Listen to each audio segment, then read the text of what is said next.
IMF और पाकिस्तान के दरमियान स्टाफ लेवल एग्रीमेंट हो चुका है और पाकिस्तान को अगली किस्त जारी करने के लिए आईएमएफ के बोर्ड की मीटिंग जनवरी में होगी, जिसके बाद पाकिस्तान को पॉलिसी लेवल मैय्यज़ के बारे में प्रपोज किया जाएगा और अगली किस्त जारी कर दी जाएगी। इस सीरीज़ ऑफ वीडियोज़ में हमने कुछ रिफॉर्म एजेंडा के बारे में बात की और इल्ज़ामात आयद किए कि आईएमएफ का रिफॉर्म एजेंडा बुनियादी तौर पे न्यू लिबरल इकोनॉमिक ऑर्डर और वाशिंगटन कंसेंसस से मोटिवेटेड होता है, जिसके अमूमन पाकिस्तान जैसे ममालिक की मईशत को कोई खातिर खा नताइज मुस्बत नहीं मिलते।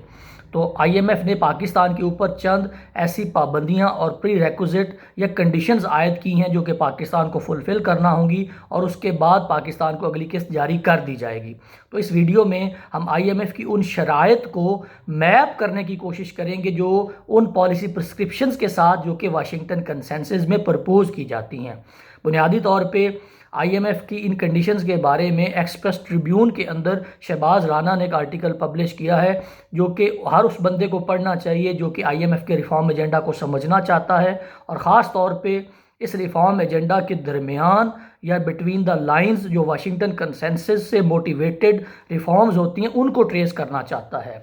तो इस रिफॉर्म एजेंडा में बुनियादी तौर पे जो पहली बात की जाती है किसी भी मुल्क को, वो फिस्कल डिसिप्लिन के हवाले से होती है, जिसका बुनियादी मकसद ये होता है कि रियासत अपना रेवेन्यू बढ़ाए और ख़र्चे कम करे। तो आईएमएफ ने जो पहली शर्त आयद की है पाकिस्तान के ऊपर वो ये की है कि पाकिस्तान अपना टैक्स का रेवेन्यू 6.1 ट्रिलियन तक लेके जाए, जो कि तकरीबन 300 बिलियन के इजाफे के साथ पिछले साल से उन्होंने कंपेयर करके इजाफी टारगेट दिया है पाकिस्तान को। तो फिस्कल डिसिप्लिन को इम्प्लीमेंट करते हुए पाकिस्तान को अपना टैक्स रेवेन्यू बढ़ाना पड़ेगा और उसके बाद पाकिस्तान स्टेट बैंक को उन्होंने कहा है कि अमेंडमेंट का जो बिल है उसको भी पास कर दिया जाए। ये आप इसको ट्रेस कर सकते हैं वाशिंगटन कंसेंसस में जो डी रेगुलेशन के लिए कहा जाता है कि जो रेड टेप्स हैं, जो ब्यूरोक्रेटिक टेप्स हैं, उनको कम से कम रखा जाए और इदारों को खुद मुख्तार किया जाए और कम से कम रेगुलेशन हो और डी रेगुलेशन हो, जो रेगुलेशन एग्जिस्ट करती हैं उनको भी ख़त्म कर दिया जाए।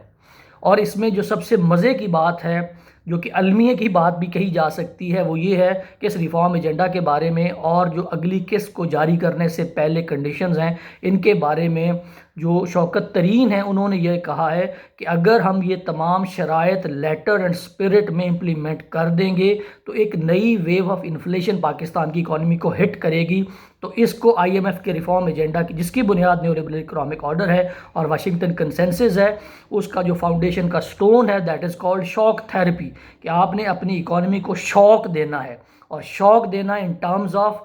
मेजर्स ऐसे आपने लेने हैं जो कि रेडिकल हों, जिसके अंदर बहुत ज़्यादा आपको कॉस्ट कटिंग करनी पड़े और उसके बाद आपकी इकॉनमी के अंदर जो मॉनेटरी पॉलिसी है, जो मॉनेटरी मेजर्स है, उनकी अहमियत ज़्यादा होती है as compare to the fiscal side. उसके बाद पाकिस्तान को ये कहा गया है कि वो अगले चंद महीनों में जो के अंदर भी पर यूनिट 50 पैसाज की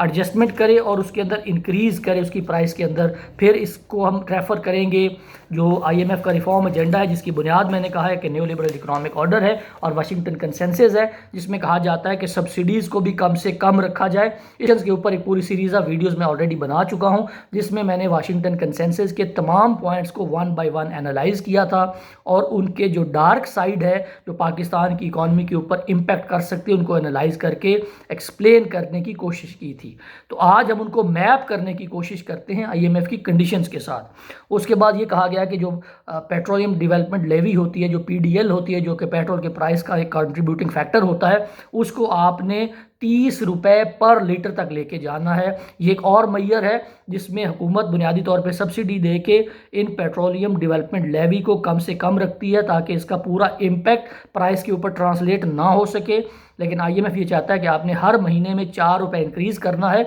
और पेट्रोलियम डेवलपमेंट लेवी को 30 रुपये पर लीटर तक लेके जाना है, जो कि रेफ़र करूँगा मैं वाशिंगटन कंसेंसस में जो सब्सिडीज़ का है, जो हुकूमत की प्रायोरिटीज़ है स्पेंडिंग के हवाले से, उसको मैप करने की कोशिश की गई है। और हुकूमत का जो फिस्कल डिसिप्लिन का एक लूप होल होता है कि हुकूमत के बुनियादी तौर पे अखराजात ज़्यादा होते हैं, इनकम कम होती है, तो आईएमएफ ये चाहता है कि हुकूमत का अखराजात कम किए जा सके और उसकी जो इनकम है उसको बढ़ाया जा सके।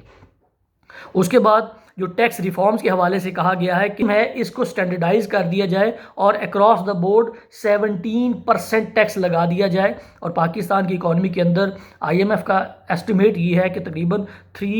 50 बिलियन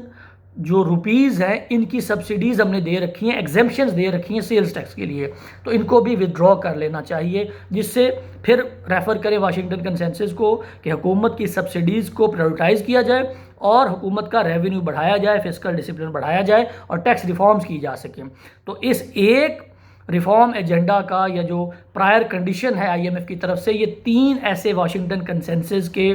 जो प्रिस्क्रिप्शंस हैं उनको रेफ़र करती है। उसके बाद हुकूमत को ये कहा गया है कि आप जो पेट्रोलियम डेवलपमेंट लेवी से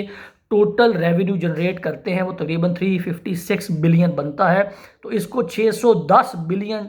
रुपीज़ तक बढ़ाया जा सके। अगेन हुकूमत को रेवेन्यू बढ़ाने की बात की जा रही है। उसके बाद हुकूमत का जो प्राइमरी डेफिसिट होता है बजट का, बजट डेफिसिट की काफ़ी किस्में हैं, तो उसके अंदर एक प्राइमरी बजट डेफिसिट होता है, तो उसको IMF ये चाहता है कि ख़त्म कर दिया जाए और प्राइमरी सरप्लस में कन्वर्ट कर दिया जाए। उसके बाद जो हमारी GDP के साइज़ का तकरीबन 1.5 ये जो टोटल क्यूमुलेटेड इम्पैक्ट पड़ेगा इन तमाम रिफॉर्म्स का वो तकरीबन 800 बिलियन रुपीज़ का पड़ेगा, जो कि हमारी इकॉनमी का तकरीबन 1.5% बनता है। तो IMF के रिफॉर्म एजेंडा को, जैसे मैंने पहले अर्ज़ किया था उस सीरीज़ ऑफ वीडियोज़ में, कि शॉक थेरेपी कहा जाता है। तो इतने बड़े रिफॉर्म एजेंडा को इम्प्लीमेंट करने का जो बुनियादी मकसद है वो ये है कि आपकी जो मईशत है इसको शॉक दिया जा सके, और शॉक देने के लिए जो वॉल्यूम होगा वो ज़ाहिर बहुत बड़ा होगा। तो तकरीबन 800 बिलियन रुपीज़ का इम्पैक्ट पड़ेगा इस टोटल क्यूमुलेटेड, अगर तमाम प्रायर कंडीशंस को, तमाम शराइत को मान लिया जाता है, जो कि हमारी इकॉनमी का 1.5% बनता है। और ये शॉक थेरेपी की एक परफेक्ट एग्जांपल है। तकरीबन 700 बिलियन के एडिशनल टैक्सेस लगाएगा, जिससे अपनी आमदन को बढ़ाएगा और एक्सपेंसेस को कम करेगा। और सेल टैक्स रिजीम के हवाले से मैंने पहले अर्ज कर दिया कि IMF ये चाहता है कि Pakistan across the board 17% sales tax कर दे। इस वक्त जो एग्जिस्टिंग सिस्टम है उसके अंदर वेरिएशन है, कहीं पे 10% है, कहीं पे 16% है, कहीं पे एग्जेम्पशन है और कहीं पे 5% भी है। तो इसको अक्रॉस द बोर्ड जिन गुड्स एंड सर्विसेज के ऊपर GST लगता है तमाम के ऊपर आप 17% लगा दें। अब ये पाकिस्तान के जो मारूजी हालात हैं उनके साथ कितना बड़ा डिसकनेक्ट है कि हमारा जो ट्रेडिंग का सेक्टर है वो तो ऑपरेट ही 2 से 3% पे करता है। पाकिस्तान में जो ट्रेडिंग होती है उसमें जो प्रॉफिट का मार्जिन होता है वो 2 से 3% तक होता है।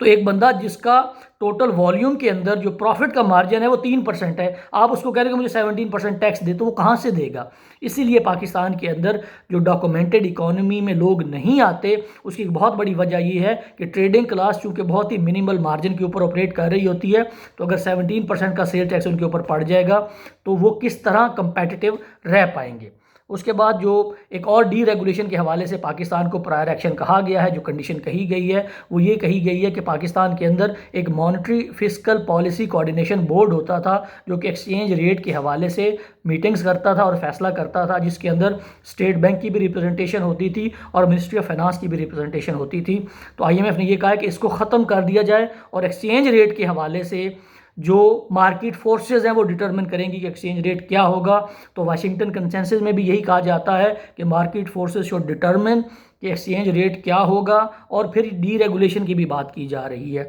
तो डीरेगुलेशन भी करनी है, जो स्टेट बैंक का गवर्नर है उसकी कितनी तनख्वाह होगी इसके अंदर भी फेडरल गवर्नमेंट का कोई किरदार नहीं होगा। एक जो आखिरी बात जो इस कंडीशंस के अंदर कही गई है कि पाकिस्तान का जो ग्रोथ है वो एक्सटर्नल अकाउंट के ऊपर बहुत ही बेहतर जा रही है, मतलब पाकिस्तान के अंदर फॉरेन डायरेक्ट इन्वेस्टमेंट बहुत ही ज़्यादा आ रही है, जिसकी बुनियादी वजह रोशन डिजिटल अकाउंट है, जिसमें फिर वही रेफ़र करूंगा कि पाकिस्तान के मारूजी हालात में रोशन डिजिटल अकाउंट के ज़रिए जो इन्वेस्टमेंट आ रही है, जो रेमिटेंसेस आ रही हैं, वो पाकिस्तान के लिए लॉन्ग टर्म में मसाइल पैदा करेंगी। उसकी वजह क्या है कि अगर कोई बंदा अमेरिका में बैठा है तो अमेरिका के अंदर इंटरेस्ट रेट इस वक्त 2 या 3% है, तो अगर वो डॉलर अमेरिका में इन्वेस्ट करेगा तो उसको 2 या 3% प्रॉफिट मिलेगा। पाकिस्तान के अंदर अगर वो इन्वेस्ट करेगा तो उसको 5 से लेकर 11% तक का, डिपेंडिंग अपॉन कि वो किस प्रोग्राम के अंदर जा रहा है, उसको इसके ऊपर रिटर्न मिलेगा उसके अंदर। तो डॉलर के अंदर 5 से लेके 11% तक का जो कन्फर्म्ड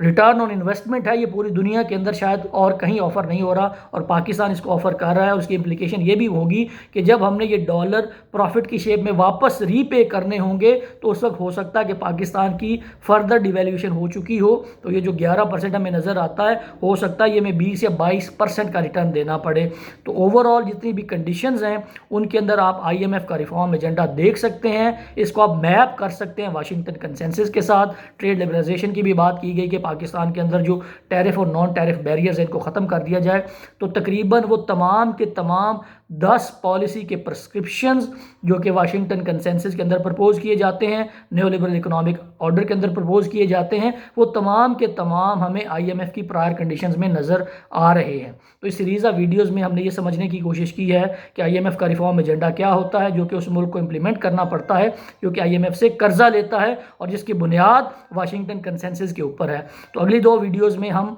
इसका अल्टरनेट स्टडी करने की कोशिश करेंगे जो कि बीजिंग कंसेंसस की शक्ल में हमें नज़र आता है, और फिर आखिरी वीडियो में जो सीरीज़ के ऊपर बनाऊंगा उसमें हम इसका कंपैरिजन करेंगे कि बीजिंग कंसेंसस और वाशिंगटन कंसेंसस के दरमियान अगर कंपैरिजन किया जाए, ट्रेड ऑफ करना हो किसी मुल्क को, तो कौन सा जो मॉडल ऑफ डेवलपमेंट है वो बेहतर है। तो अब तक की वीडियोज़ के बारे में अगर आपका कोई फीडबैक हो, कुछ सवाल हो तो ज़रूर आगाह कीजिएगा। Thank you so much.